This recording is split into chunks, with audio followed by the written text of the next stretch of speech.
The LSRP program continues to be a priority. The governor stated that during the campaign, and will continue to make sure that the cleaning up of the 18,000 sites in the state remains a priority. As you know, we're still working for the full implementation, which is set in the law for May 2012. We're still on track to make that happen. The LSRP board is now operational, and that 13-member board is now driving the key licensing and setting the standards for LSRP members to be able to focus on cleaning up the sites. The governor is very supportive of that program. That will continue to be a priority. Our priorities this year, going forward a little bit, our priorities for this year continue to be focusing on Barnegat Bay. We're going to continue to focus on flood commission. Another major area we continue to focus on is environmental justice. We continue to look at the cumulative effect, the cumulative impact around several cities and the residents of those cities. Areas like Newark, Camden, Irvington, Trenton, other places where we have a cumulative impact of the environment. We're going to continue to focus on that. The governor has established that is a priority, and we will continue to work that in both from a regulatory point of view and dealing with the communities openly with a lot of communication. We're going to be evaluating the C1 streams, that original list that was put out, and evaluate whether those are the right ones on that list. Are there ones that should be taken off, or there should be ones that should be added to that list for C1 streams? As I mentioned, LSRP will continue to be a priority. We're going to be adopting a sensible public access rule. That's going to be key to us going forward. That will be coming out very shortly. As you know, the challenges we've had in the past with that has created several issues and several confusion with any towns that are on tidal waters in the state, whether you're in the urban areas that have untitled waters, and a lot of the coastal and beach towns. We believe that our new public access rules will open up more public access to beaches, and at the same time let the towns establish what their parameters are for what they believe it works for them, because every town is not the same. Public access is not the same for every town. We're going to allow each town to shape their own plan around that with our approval, ultimately. We're also going to talk about consolidation. We're also going to focus on natural resources damages and how we can structure that properly. The current program is not effective. It doesn't work the way we need it to work. We want to resolve NRD claims and issues long term. We want to have a predictable model around NRD claims going forward. We're working on a whole new structure on that front. We're assessing, as you know, through the Delaware River Basin Commission. We're focusing on Marcellus Shale from Pennsylvania and what's going on that front. The governor and myself have come out very clearly to say that we'll do whatever is necessary to protect the water of the Delaware River, and anything that goes forward on that front. While at the same time we don't want to hold back other states, and we don't want to hold back the independent drive for energy in the state, in not just the state but in the country with natural gas. At the same time, we need to make sure that whatever's done with the drilling of Marcellus Shale protects the water of New Jersey. So we're going to use the DVRC to continue that presence and that pressure to make sure that Pennsylvania and New York put the rules in place, the proper rules in place, to make sure they protect the water. But we don't plan to stand in their way of moving forward, provided they do that. We're continuing to focus on planning. We're also going to focus on expansion of green energy going forward, both solar and wind. We're also focusing in on working with the Lieutenant Governor on a new state plan. There's currently going on a new, what we're calling strategic state plan process. The current state plan right now doesn't work. You all know that, I know it. It's a cumbersome process. It's about where we build housing in this state. What we're focusing in on, the governor's approved this plan, it's focused on strategically, where do we grow in this state? It's strategically, where don't we want to grow? What industries do we want to grow in?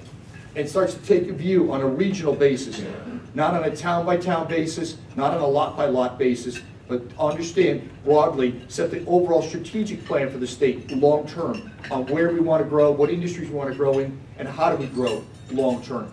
Absolutely critical to making things happen.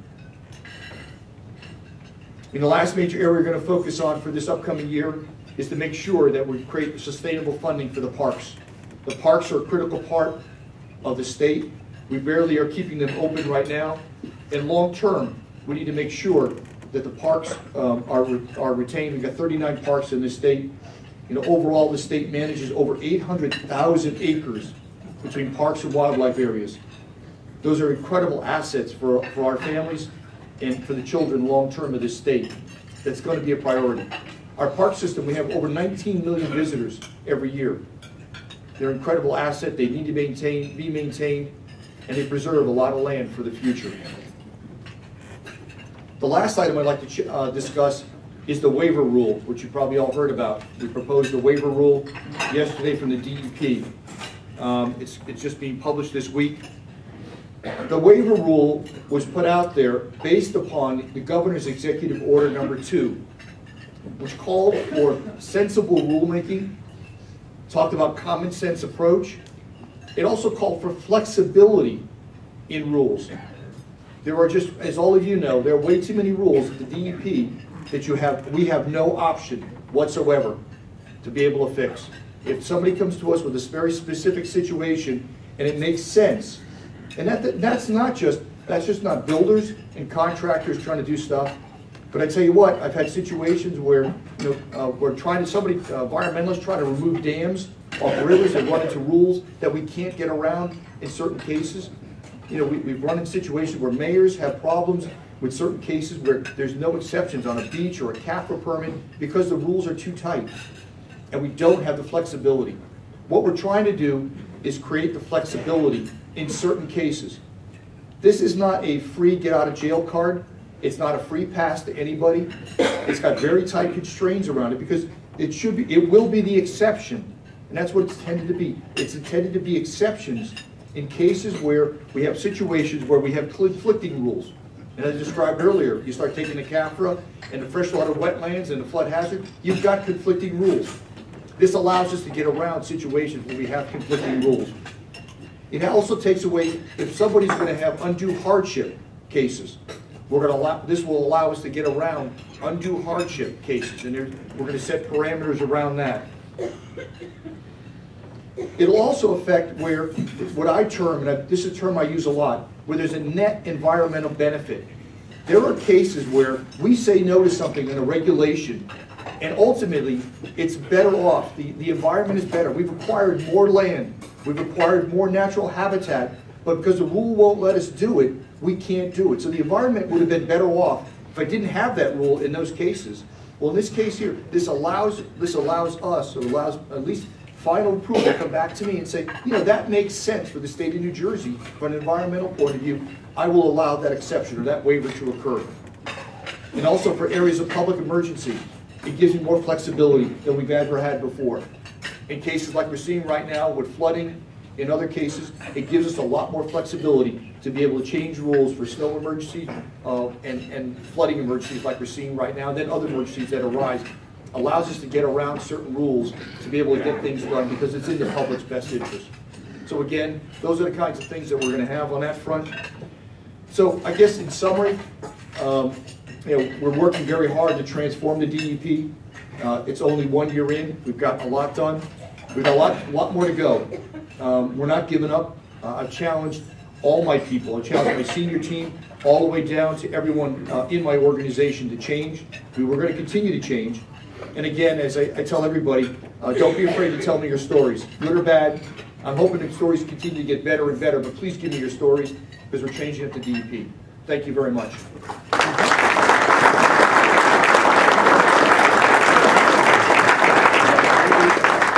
can do a few questions if you want for 5 minutes. All right, you got 5 minutes. Hands up, first come, first serve. All right, first up.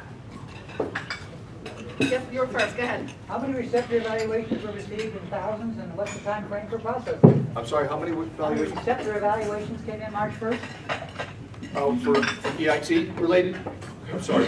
This is the pathway to environmental exposure, receptor evaluations. There were 8,000 or 9,000 expected? Don't know, I'm sorry. Don't know, we'll get you that answer. I'll get you that answer. Apologies.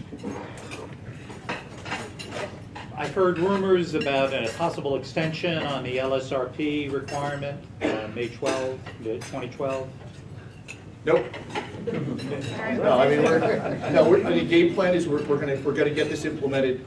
It's the only way it's gonna happen, and we're driving extremely hard. Assistant Commissioner Dave Sweeney is making that happen. There's no backing off. We're out of the airplane, and our chutes are open. That's it. We're done. Roger, that's right. Commissioner, what is the status of the HDSRF grant program? It's now empty. We've heard you were asking for at least $25 million for fiscal year 2011. Good question. There's several issues around that, as you know. HDSRF funding has been drying up, and again, part of that is because some of that comes from, part of the money has been used for brownfields. It's used for UST programs. And so long term, there's a short term and a long term. We are getting more money next year because based on the budget, because of CBT money will increase. We've gone downhill the last 2 years because of CBT money's gone down. That's number one. Number two, we're looking at how we repackage deals around money, people coming to apply for money. So we're going to the legislature to try to repackage some of that. And number three, I've got a request in to the governor to long term to how do we fund more money into that program longer term. So it's not going to happen right away, but we're trying to manage the money we have best and hopefully get a little bit more money next fiscal year on it. But it's a concern of mine because a lot of those programs, once they start drying up, we start running out of opportunities to clean up a lot of sites in the state. So it's a priority. Thank you. Commissioner, the state's been a leader in the solar industry in the country. Do you see that continuing? I definitely see that continuing. I think there's going to be probably more questions around where we allow for those investments or how we're going to invest that money in solar. I mean, right now we kind of treat solar being put on a home the same as putting up large arrays of it. And I think we need to see how we invest money in it. I think you're going to see probably in the Energy Master Plan leaning a little bit more towards what the governor's talked about, larger arrays being built, especially on landfills and on areas that with impervious surfaces. So, okay, thank you. Hello? Yeah. Commissioner, the proposed waiver rule, I haven't really read into it yet, but one of the concerns possibly would be is that there may be for requests for waivers, especially for environmental benefit, it may be conflicting to federal regulations that would apply, because many New Jersey state regulations are based upon the promulgation of federal regulations. So I don't know how this is going to be designed to see what how this would happen. Yeah, I mean we've had several looks at it by the Attorney General's office on it. That is one of the challenges that we have on it, is that we can only take something so far with federal law, but we believe we've got a fair amount of flexibility because we have a lot of state laws in place, and we're going to have hearings starting up in April on those. So any comments on that? We'd appreciate hearings on that. Your comments on it. Yeah, Commissioner, in the white paper that was issued by the DEP back in last fall, the order of priorities was the LSRP program, and then second was C1 revaluation, and that seems to have been taken off the table for a while, and glad to hear it's back on. In particular, the way it's worked for one project is that we're working on is we're into our 5th year of appeals and discussions on it. And first of all, we think the science justifies us, but the appellate process altogether is too daunting to even get any kind of satisfaction. So I was wondering, when do you think the C1, what's the timeline on that? We're hoping by early summer to have the C1 evaluation done, an assessment of how we got to the initial one, and then what do we do with it. So yes, the answer probably early summer. And again, even with C1 stream, and here's an example where, and I'm not saying your case, but I'm just saying here's one of those cases where if at the end of the day the right answer would allow us to use a waiver in this case, in some cases like that. When I've had a lot of cases come across my desk and I say, what can we do with this? And someone says, no, you can't do anything with it. That falls in, it's a C1 stream, you can't do anything, that's the buffer, and so we haven't got a lot of flexibility. So in some cases, the waiver rule would allow us in some cases to address that issue in very, very extreme cases. Okay. Mr. Commissioner, thank you. More of a statement than a question. I'm a chairman of Commerce and Industry. We thank you for coming out today. And also, to make a living, I do construction consulting. Last 30 years, we've heard nothing but it's us and them with DEP and builders, developers, so forth. You're a breath of fresh air. Talk is cheap, but I think that with your governor that you have now and the support and this group here, I wish you a lot of luck, and I think we're going to be moving New Jersey in the right direction. Good. Thank you very much. And, you know, that's our game plan. You know the governor's agenda. My agenda is the governor's agenda, but we can do both. We can protect the environment, and we can grow the economy of the state. I believe it. I come from the business sector. I understand that, so I get it. Thank you. Last question, because I know you got to run. Yeah. When you stood up here a year ago, you said you felt like you didn't just have a bullseye on your front, you had it on your back too. Are you happy you took the job? Do you still feel that way, or are you getting the support you need from the business community and the enviros? First off, I love this job. You know, 25 years with Accenture and travel all over the world, live all over the world and everything. This job is more exciting than I ever thought it was, more challenging, much more job. Thanks, Gary, you didn't tell me that. The governor didn't tell me that either when I took the job, how big a job it was, but I'm thrilled with the job overall. Yeah, I mean, the bottom line is, you know, my style is to reach out to both the business community and reach out to the environmental community. They all come through my office. They can all come in, and that's why we have the stakeholder process. I want all the input from everybody. I don't pretend to know all the answers, and I've made my career, you know, with firms like Accenture because I can listen and then figure out and work through the answer, the right solution long term. So. I love the job, and if along the way here, just keep providing us input, and you should be getting those requests from my guys to provide input along the way. And if you're not, call me, and I'll be glad to listen. Okay? Great. Thank you. you. Thank you all very much.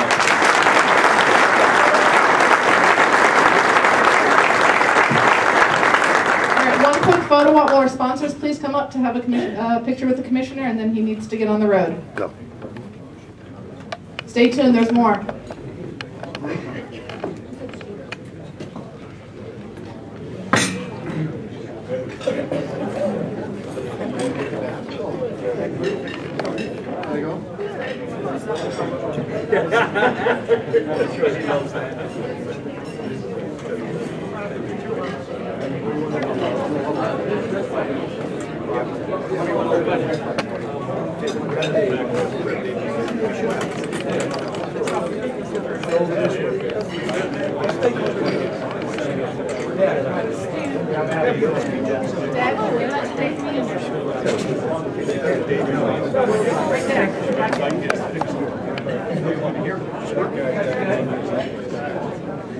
Got everybody in?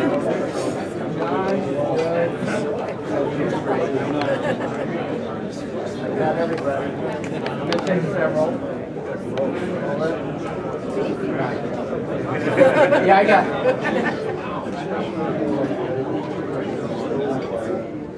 Hold it. One more. Good. Here we go. Here we go. One more, please. Yeah, great. Here we go. Thank you very much. Thank you very much. Thanks. Appreciate it. Good luck. Same time next year, a couple months sooner.